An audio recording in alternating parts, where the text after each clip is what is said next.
Hello my friends, how you doing today? So unless you've been living under a rock, or unless you're just not interested in the Switch, or even video games as a whole, that's certainly possible, though if that's the case, I don't really know why you're watching this video.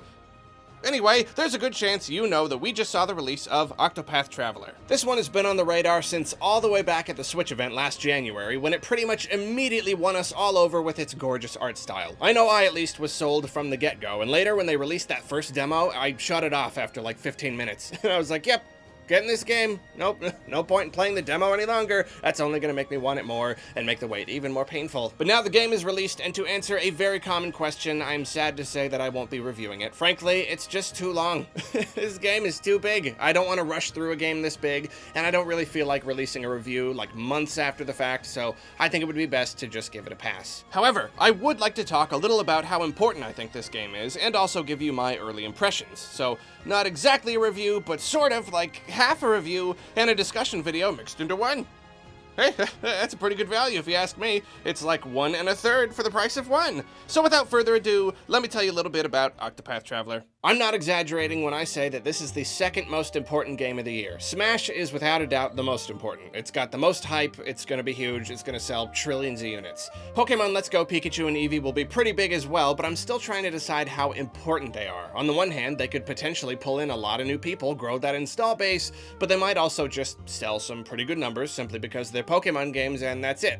I'm just not seeing a lot of hype for it, you know, not a lot of excitement. Octopath probably won't sell anything close to Let's Go numbers, but to me, importance isn't all about sales numbers. Octopath is important because it's a really highly anticipated third-party experience that you can only get on Switch. Now, to be fair, we don't technically know that it will be a Switch exclusive forever. Getting super jazzed about exclusive third-party titles on Nintendo consoles only to have them go multiplat like a second later is a tale as old as time. Resident Evil 4, Zombie U, Rayman Legends, even Super Bomberman R, which was a Switch launch title. There's nothing about this game that says, this can only be a Switch game. They could pick it up and plop it on any other system without really making any changes at all.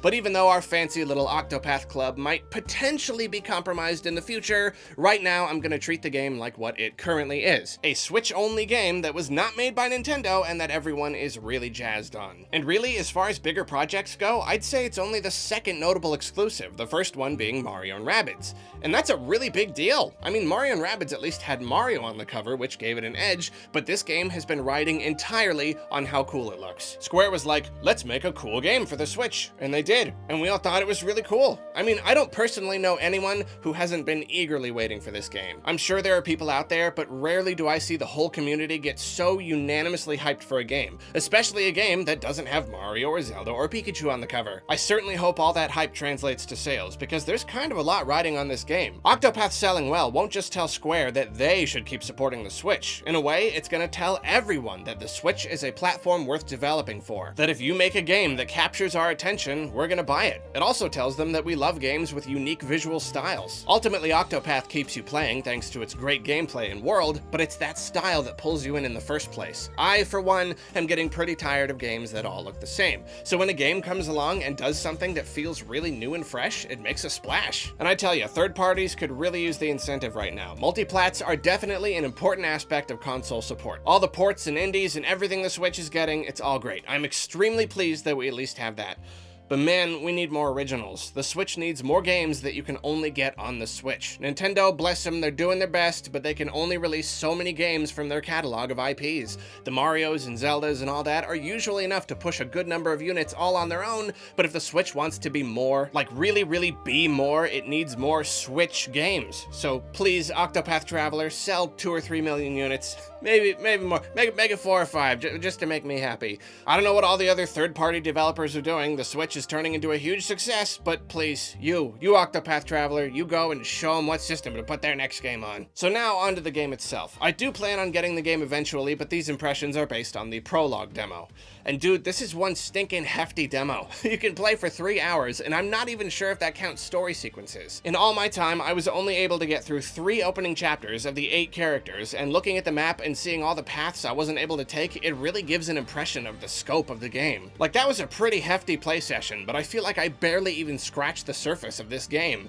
And you know you're enjoying a game when the demo ends and you're just like, oh, no, oh, wait, no, please, I need more. Let's get to specifics though. How about that art style, huh? Holy pants! This game is gorgeous!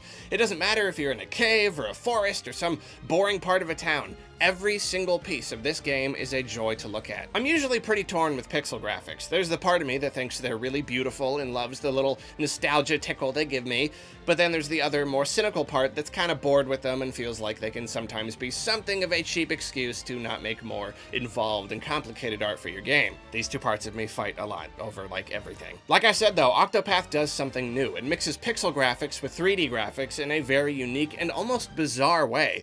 It's pixely, but it's also 3D. Some stuff is purely 2D, but some stuff is 3D, even though it's still pixely and sort of 2D. Whatever, it's awesome.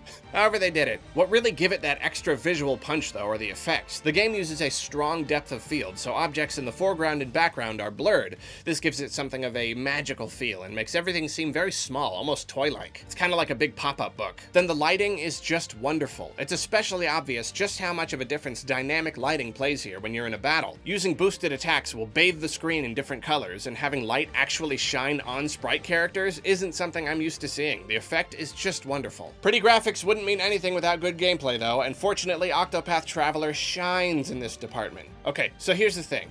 I don't play a lot of RPGs because I'm not usually smart or patient enough to play RPGs.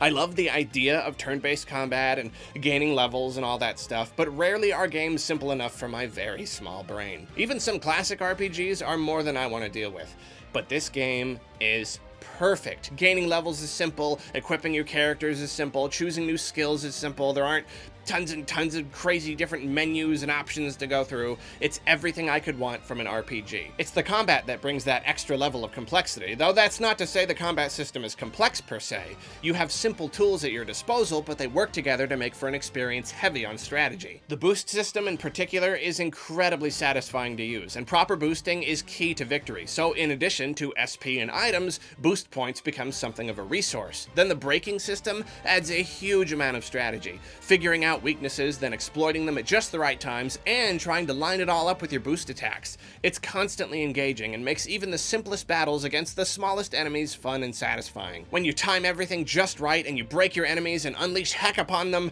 it's humongously rewarding. There are so many little things I love about the combat too. I love being able to use different weapons for each attack, which adds a little something on top of just having your regular attacks and your special attacks. I love being able to see the turn order in no uncertain terms. And speaking of the turn order, I love how different things affect that order. Speed feels like it means a lot more in this game than any other RPG I've played. One tiny thing I don't like about the combat though, why are we stuck with these little sprites when the bad guys get these big cool ones? I like how the different enemies come in different sizes, with the bosses being crazily big and awesome, but it all looks kind of stupid next to your sprite. Your characters should definitely get their own fancier models. Like I said, I played through 3 opening chapters, and so far the stories are alright, nothing to write home about, but interesting enough to keep me going. The big problem here though is that none of the characters interact. Like, at all. If story stuff is going on, the other characters usually aren't even in the shot, and this causes a huge disconnect that I very much do not like. I want the characters to feel like they're all going on a huge adventure together, one that kind of ties together, but this just feels like I'm playing multiple entirely unrelated stories. It would make a really huge difference even if they just did it Paper Mario style, where your other characters chime in with like one line every once in a while. Even just that tiny little bit of extra effort would make a huge difference, but as it is, this isn't incredibly engaging. Considering the rest of the game is so cool so far, this is a big disappointment. Not enough to push me away from the game entirely, but certainly enough that I can tell it's not going to be the complete epic masterpiece that I was hoping. Story is really important with these types of games, and Octopath not telling a cohesive one is a real shame. A smaller gripe is about the voice acting. I just don't like to hear these super serious, sometimes grandiose voices coming from these little sprites. I just think it's a little too silly. It really hurts the mood, and it makes the cliched fantasy speak feels somehow even more cliched. Sometimes conversations are fully voiced, and other times they're only partially voiced, which is even more awkward. And every time anyone says anything, even if they're not voicing the text fully, they've got to say something. Sometimes they make dumb little noises, and way too often they'll say entire sentences that just aren't what the text is saying. It can be really distracting, and frankly, I just don't see what the voice acting adds to the game at all. I don't know if there's a way to turn it off yet, but if there is, I'm turning it off. Final thing I want to mention question, I'm not a big fan of random battles. I know they're like a classic RPG staple, but I think I was done with them even back when I was still playing Pokemon. I know they have benefits, but they just make me not want to explore. They make me not want to run around this big, beautiful world. It's a chore trying to make your way to a treasure chest somewhere and you keep getting interrupted. It's a small detail, but I thought I'd mention it. I could probably find a lot of other nitty-gritty stuff to talk about, but that's the big important stuff right there. Really, my main takeaway from the demo was that Octopath Traveler isn't a perfect game by any means, but oh my gosh, I want it so bad. And it causes me pain. Real, actual pain to not have it. Even without reviewing it, I just don't have time for it. I've got way too much work to do, and when I do have the free time, I need to spend it playing the 16 trillion games in my backlog first. The Switch does make playing long games easier because of its pick-up-and-play nature, but when I get into this game, I want to really get into this game, you know what I mean? I'll reach a point where I can play it casually throughout the day, but before I can do that, I want to sit down with it and just like play it for days. It'll happen someday, but now, unfortunately, is just not that day.